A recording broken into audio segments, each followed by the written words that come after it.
Lena always prided herself on being punctual.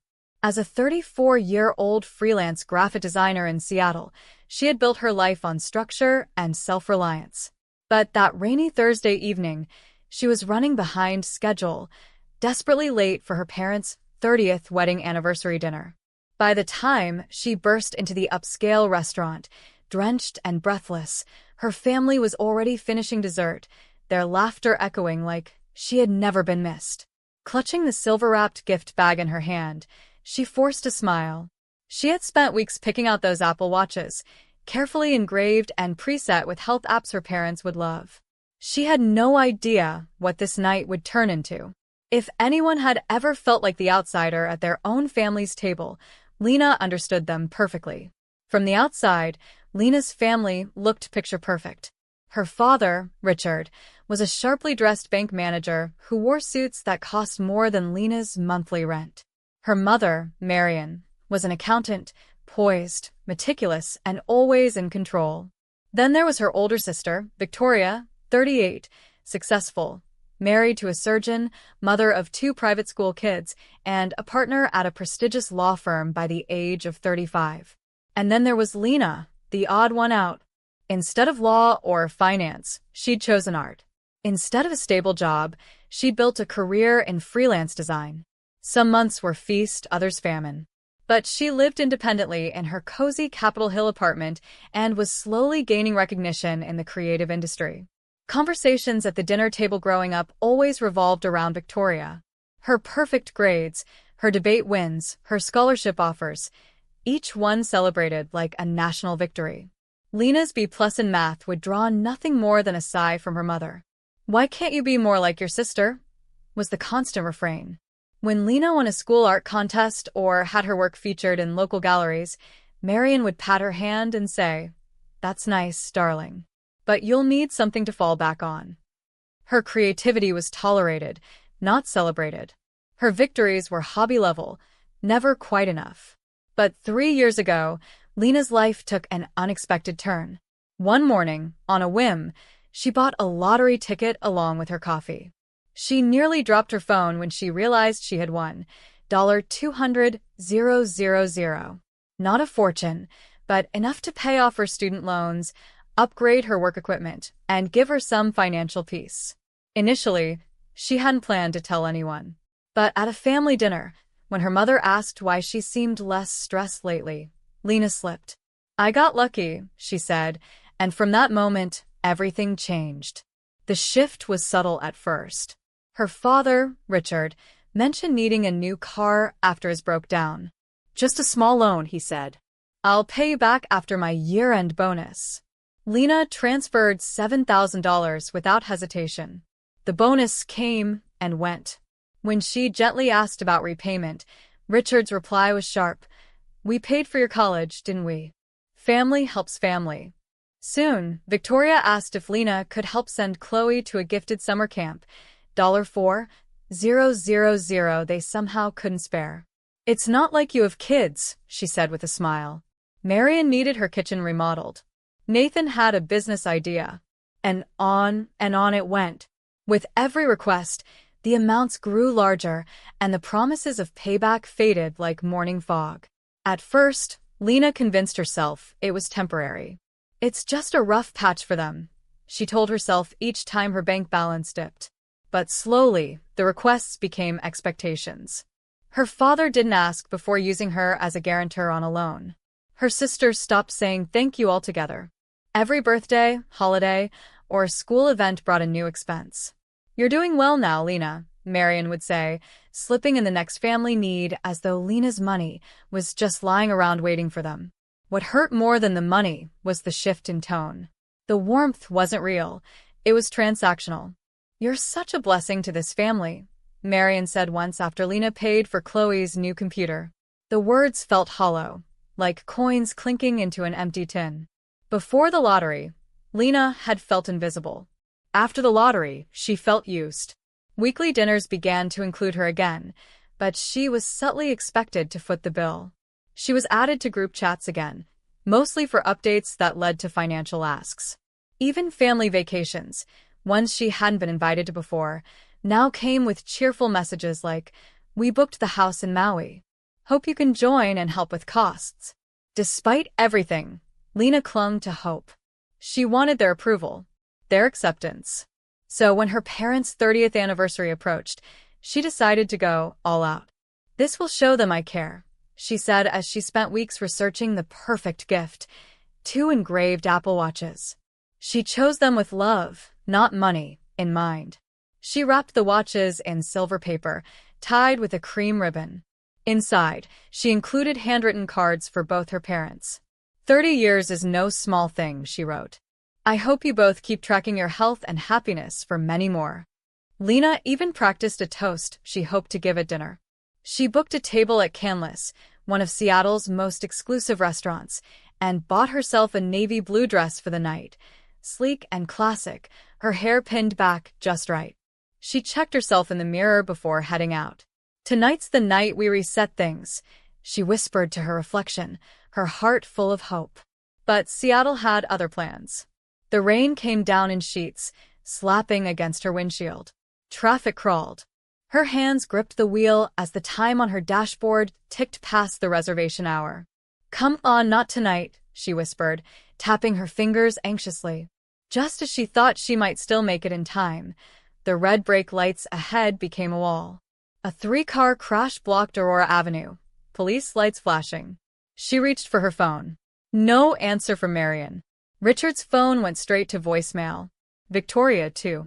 Lena typed quickly into the family group chat. "Stuck in traffic. Bad accident. Running late but coming." The message was marked delivered, but no one replied. By the time she reached Canlis, she was soaked and nearly shaking.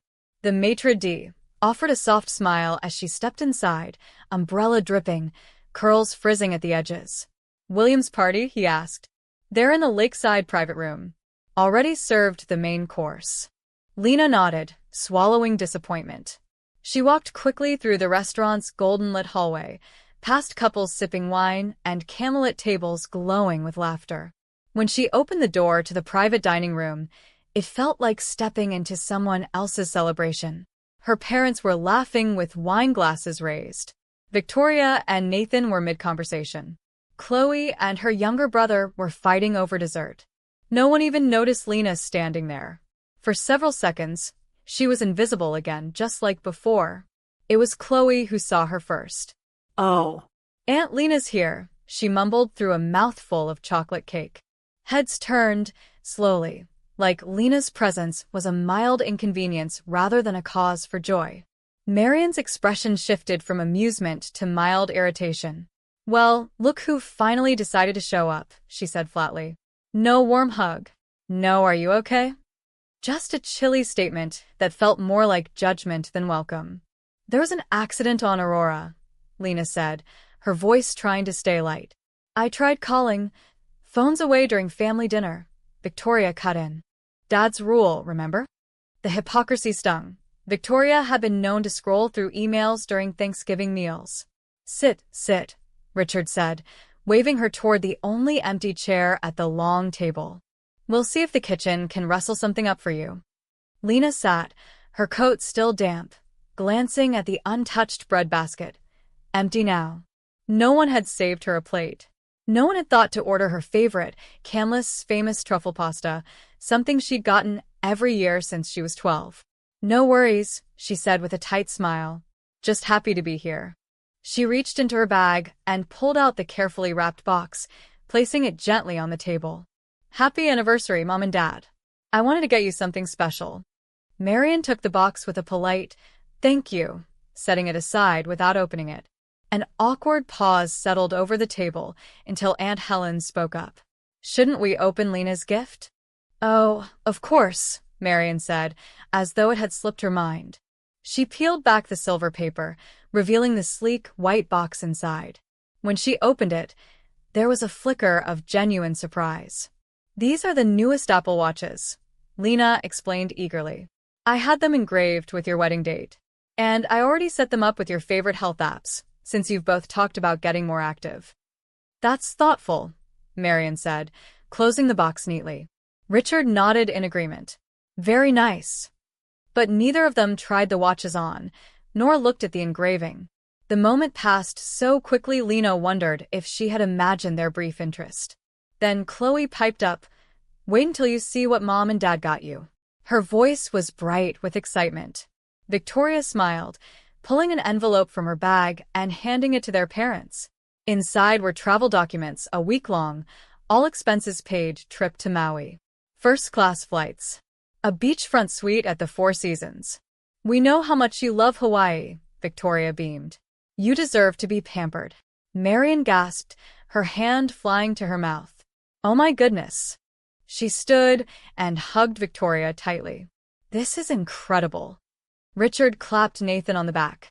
"Son, you've outdone yourself." The table buzzed with excitement as everyone leaned in to see the travel itinerary. They chatted about hikes on Haleakala, brunch by the beach, spa treatments. Lena's gift box sat forgotten on the side table, unopened again, like an afterthought. Nathan leaned toward Richard, whispering in what he likely thought was a private tone. "That's the difference between a real career and just freelancing. When you make real money, you can do real gifts." His voice carried straight to Lena, cutting her like a blade.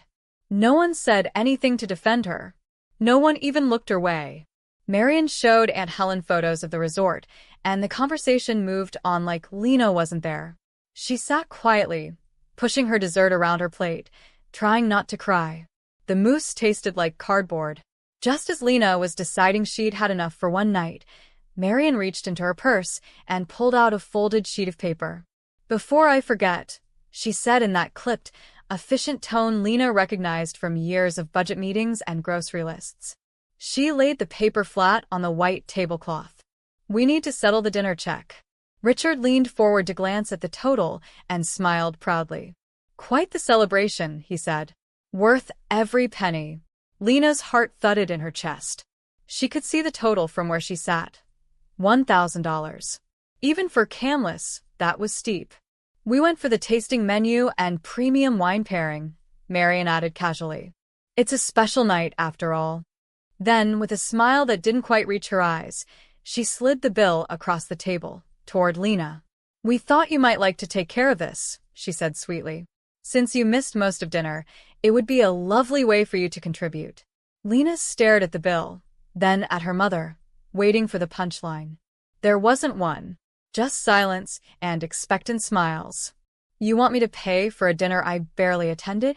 Lena asked softly, her throat tightening. "Well, we reserved your seat," Richard said, shrugging. "The restaurant charges per guest. And it's not like you've got a mortgage or kids," Marian added, sipping her wine. "You're single. You've been a lucky." Victoria chuckled. "Oh, come on, Cass. Don't act shocked. You've always been the family ATM, since your little windfall." Lena blinked. Did she just say that out loud? She looked around the table. No one corrected her. No one disagreed. Nathan raised his glass. "To Lena's good fortune, which we've all enjoyed." Glasses clinked. Laughter echoed. Even the kids giggled, not fully understanding. Lena felt frozen in place.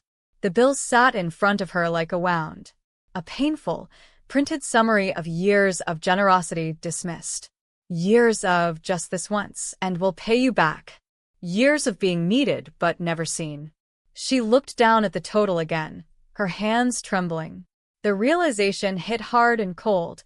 This dinner wasn't a celebration of love. It was a receipt. And Lena had been paying for it all along. Marian leaned back in her chair, perfectly composed.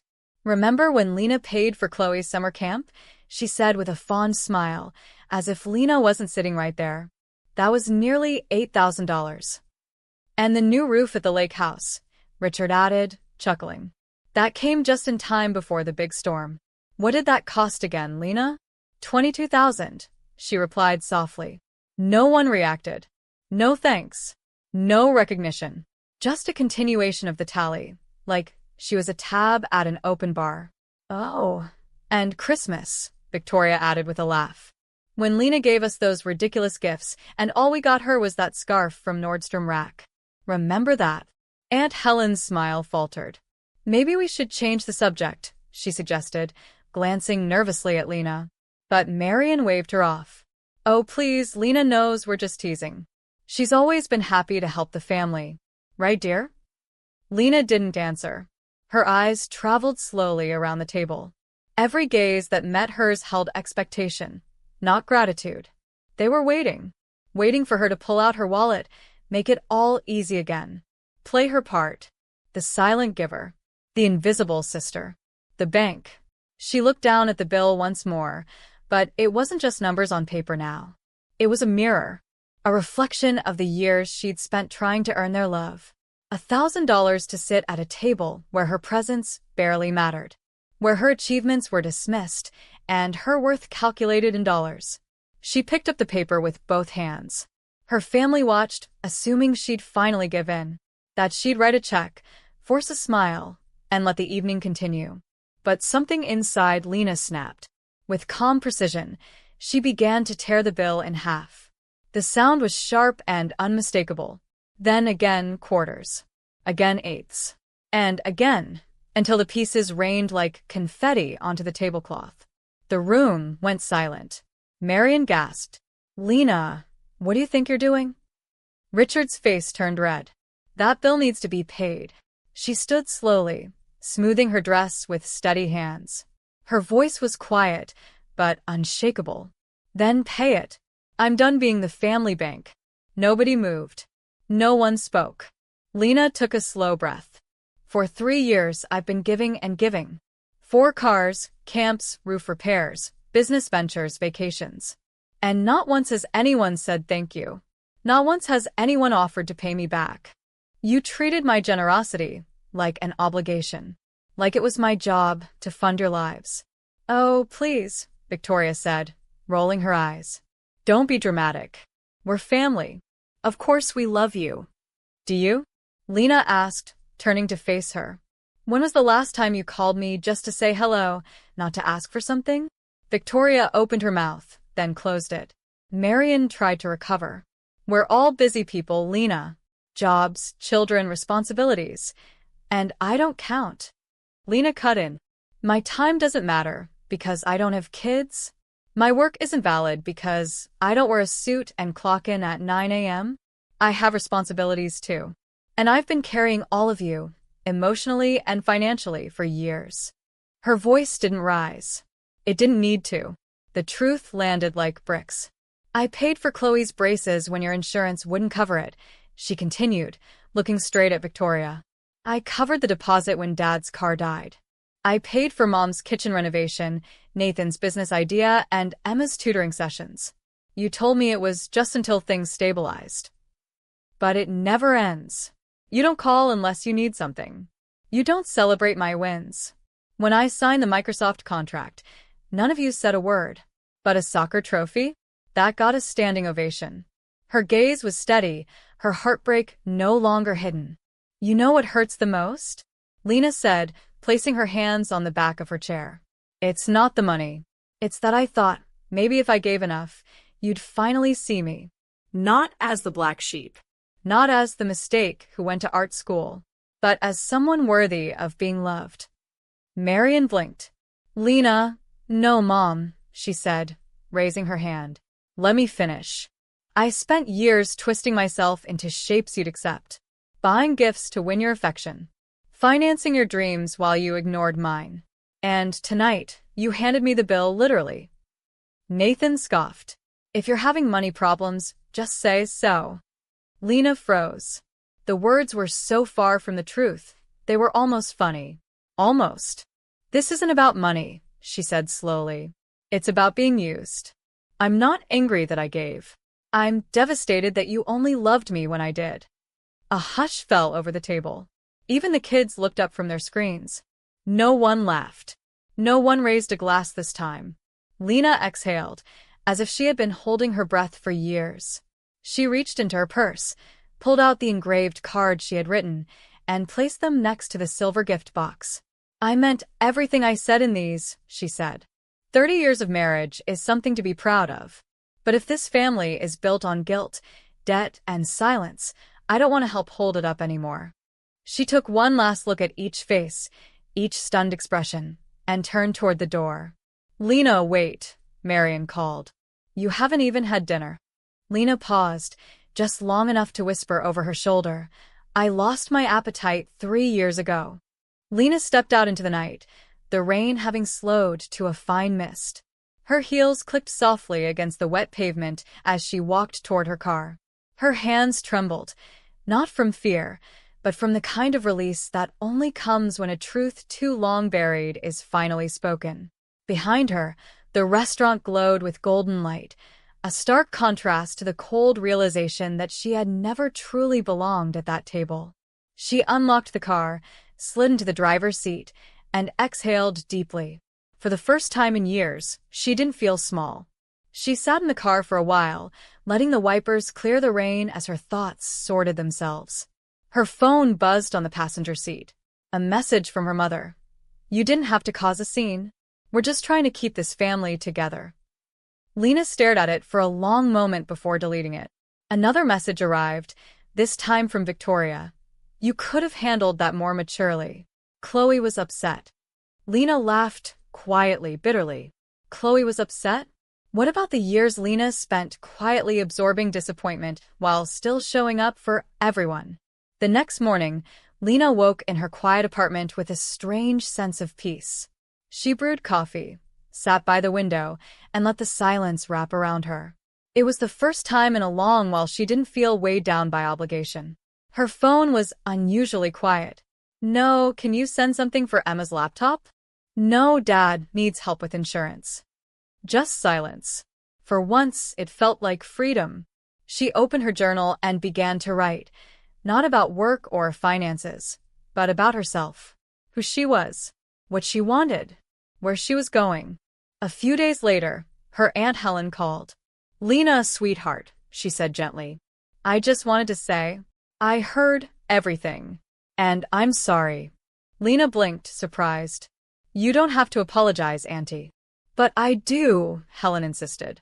I sat there and let them talk over you, take from you. I knew it wasn't right. I should have said something. There was a pause. I want you to know that I see you. Not for what you give. Just for you. Lena swallowed hard. Those words filled something in her that had been empty for years. Helen continued. I remember when you were 10 and you painted that sunset at the lake. Do you know I still have it framed? Lena smiled through sudden tears. Really? Of course. You've always had something special, Lena. Your mother and sister, they just don't know how to understand what's different from them. But that doesn't make you wrong. They talked for almost an hour. When Lena hung up, it felt like someone had cracked open a window in a stifling room. There was still air in her world. Kind, clean, forgiving air. Work picked up in the following weeks. One of Lena's recent design projects for a wellness brand went viral on social media. Emails flooded in with offers, collaborations, interviews, speaking opportunities. For once, the spotlight was on her craft, her passion, not her wallet. You've built something beautiful, her friend Dana told her over brunch. And you did it without chasing anyone else's dream. Lena nodded. I just wish I hadn't spent so long trying to prove my worth to people who never wanted to see it. Dana reached across the table. You're done proving now. You're living. Still, Lena sometimes thought about that dinner. The box of watches left behind. The card she wrote by hand. She imagined Marion placing them in a drawer unread. Or Victoria tossing them without a second thought. But she no longer needed their approval. Something in her had shifted. She wasn't the girl who begged for love in the language of giving anymore. She was a woman who knew her value, with or without applause. Her worth no longer sat at the end of a receipt or inside an envelope. One afternoon, as she walked through Pike Place Market, she saw a family laughing together over fish and flowers. A pang of grief hit her, not for what she had lost, but for what she had never truly had. A family where love wasn't conditional, where kindness wasn't measured against contributions. She stopped by a flower stall and bought herself a small bouquet of yellow tulips. The vendor smiled. These for someone special? Yes, she said. Very. And for the first time, she meant herself. Weeks turned to months. The group texts dried up. The calls stopped. Lena didn't chase after them. She didn't show up for birthdays or send money for emergencies. And the strangest thing happened. She didn't miss it. She no longer felt like she was falling short of some unspoken family expectation. Instead, she felt whole. Her apartment, once just a place she returned to after exhausting family visits, became her sanctuary. She painted more, wrote more, laughed more. Life bloomed in the space she had once filled with guilt. One evening, she sat on her balcony, wine glass in hand, watching the sun sink over the Seattle skyline. Her phone buzzed. A message from Chloe. Just a photo, a close-up of the Apple Watch Lena had given Marion. The engraving clearly visible. 30 years strong. Keep going. No caption. No explanation. Lena stared at it for a long time, her emotions complex. Maybe it meant something.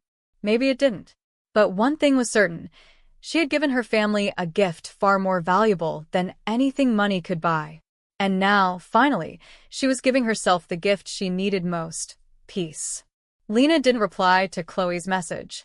Not because she was angry, but because she didn't want to slip back into the silence that came after every olive branch she had offered in the past. She'd spent too many years responding out of hope, only to find herself right back in the same cycle of giving, waiting, and hurting. This time, she let the message sit. She simply stared at the engraved words and allowed herself a small, sad smile.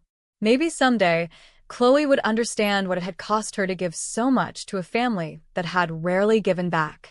A month later, Victoria called. The first call since the dinner. Lena let it ring twice before answering. "Hey," came Victoria's voice, bright but slightly strained. "Hey," Lena replied, cautious. "Just checking in," Victoria said. "Wanted to see how you were." Lena paused. "I'm doing well. Busy with work. You?" "We're fine," Victoria said quickly. "Listen, about that night, things got a little out of hand." Lena waited, but no apology followed. Just a shallow sigh. "Mom misses you," Victoria added. "She asked about you yesterday." Lena wasn't surprised. Her mother often sent messages through others, never directly. "That's good to know," Lena said, her tone neutral. "We're thinking of doing something for Thanksgiving," Victoria continued. "Maybe at her place. It won't be the same without you." Lena closed her eyes for a moment. The invitation dangled in the air, waited with expectation. "I appreciate the call, Victoria," she said gently. "But I think I'll pass this year." There was a beat of silence on the other end. "Oh," Victoria said. "Okay. If that's what you want." "It is," Lena said softly. It really is. After they hung up, Lena didn't cry. She didn't feel guilty or cruel. She felt like someone choosing herself, for once, without hesitation. Thanksgiving came and went. She spent it with a few friends who knew her story, who didn't expect her to perform or pay. They cooked together, laughed loudly, and shared stories over sweet potato pie and mulled wine. There was no tension, no guilt, no bill at the end of the night. Just warmth, sincerity, and peace. Lena finally understood what family could feel like. Around Christmas, she received a card in the mail. No return address, just her name in Marion's precise handwriting. Inside was a simple card. "Wishing you peace and joy. Love, Mom." Tucked inside was the folded check Lena had written years ago to help with the lake house repairs. It hadn't been cashed. On the memo line, Marion had written, "Thank you." "I'm sorry." Lena stared at it for a long time. A dozen emotions rose and fell like waves. Gratitude. Grief. Anger. Forgiveness. She didn't know if it meant reconciliation or just acknowledgement, but it meant something. She didn't call Marion. Not yet. But she placed the check in a drawer with the watch cards and a few old sketches from her childhood. It wasn't about the money anymore. It was about being seen, really seen, for the first time in her adult life. That card, those words, were the first sign that maybe, just maybe, her voice had been heard. Lena wasn't rushing to repair what had broken. She had learned that healing wasn't always about returning. Sometimes it was about moving forward with clarity. Her art began to shift. The lines became bolder. Her colors more vibrant. She started painting herself into the center of her canvases, something she had never done before. "You're in this one," Dana noticed, pointing to a large piece of Lena standing alone beneath an arch of tulips. "For once, you're not painting around everyone else." Lena nodded. "I think I finally believe I deserve to be in the frame." The gallery owner loved it. A month later, it sold for more than Lena had ever received for a single piece. One morning, she got a message from a nonprofit she admired.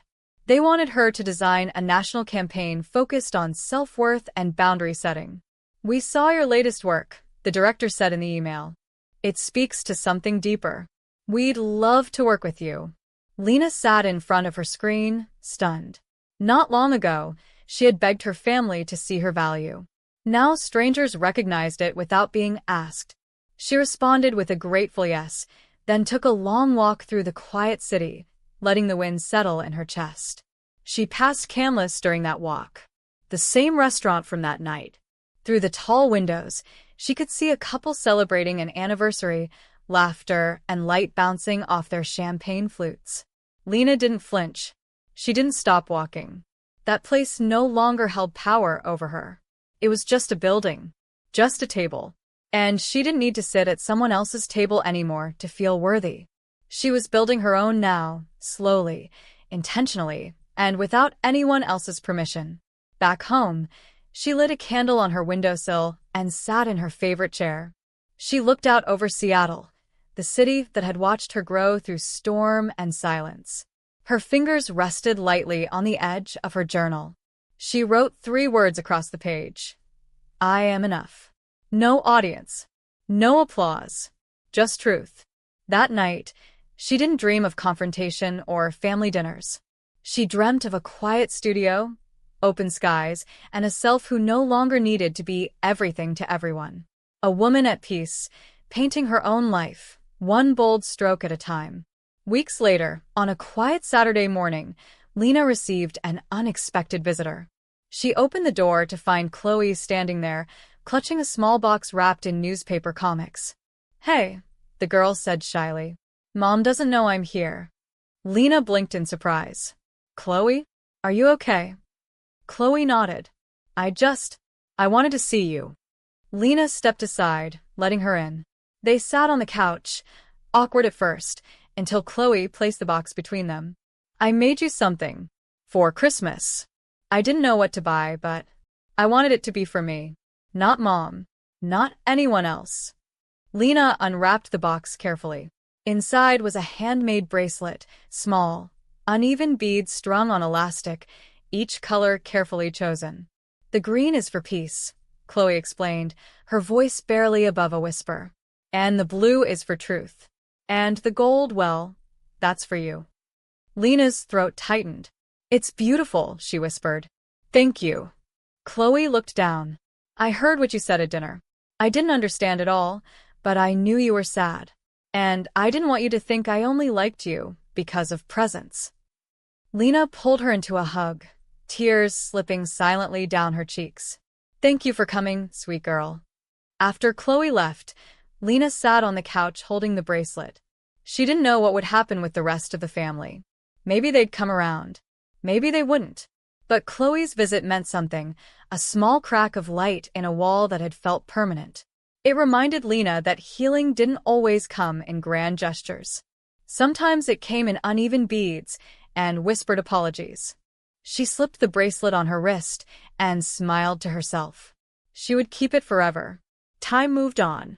Lena continued to grow, personally, creatively, spiritually. She learned to set firmer boundaries, to say no without apology, to trust her own instincts without waiting for validation. People respected her more, not just clients and colleagues, but also friends who had seen her change. "You're different now," Dana said one afternoon. "But in a good way. Like, you're finally breathing your own air." Lena nodded. "I think I stopped waiting to be invited in. I'm just building my own space now." It wasn't bitterness. It was clarity. Her next art series was called Inheritance. Each painting told a piece of her story, the quiet betrayals, the unspoken loneliness, the final breaking point, and then, the slow unfurling of self-love. At the opening night of the gallery exhibit, people moved through the space in silence, taking in the rawness of it all. One canvas showed a broken dinner plate with a gold watch lying beside it. Another, a woman at a dinner table set for one, but smiling. Lena stood in the corner, watching people react to her work, and for the first time, she didn't feel small in the crowd. She felt whole. That evening, as guests trickled out, a woman approached her. "I've never seen my own story on a wall before," she said, tears in her eyes. "I was the giver too. The forgotten one. Thank you for this." Lena held her hand and said gently, "You're not forgotten. You are just too bright for people who never learned to see in color." The woman smiled. "You have no idea what that means to me." But Lena did, because she had once needed to hear it too. Months later, Marion called. This time, there was no excuse, no shared message through Victoria, no practical reminder or quiet guilt. Just her voice. Soft. Unsure. Lena, she said. "I saw your gallery in the paper. I'm proud of you." Lena sat quietly, processing the moment. "Thank you," she said, her voice calm. "That means a lot." Marion hesitated. "I've been thinking about things." What you said. What I didn't say. "I'm sorry I didn't see you sooner." Lena let the silence stretch before replying, "I'm not the same person anymore, Mom." "I know," Marion whispered. "And that's a good thing." They didn't fix everything in that call. There were too many years between them, too many wounds that needed more than one conversation. But it was a start, a tiny seed planted in soil that had once been barren. Lena didn't rush to water it. She didn't expect flowers overnight. But she allowed it to stay, untouched, unforced, and real. That in itself was progress. That in itself was enough. On the first anniversary of that infamous dinner, Lena didn't feel sadness. She didn't even remember the exact date until halfway through the day. She was too busy installing a mural at a community center, one filled with vibrant scenes of strength, softness, and survival. A young girl watched her paint and asked, "Who is the woman in the middle?" Lena smiled, dipping her brush in yellow. "Someone who used to forget her own light," she said. "But not anymore." As the sun set behind her, casting golden light on the final strokes of the mural, Lena stepped back and looked at the painting. It was her, not as her family once saw her, but as she truly was, whole, radiant, unapologetically herself. She didn't need to buy love anymore. She didn't need to beg for space at their table. She had built her own, with honesty,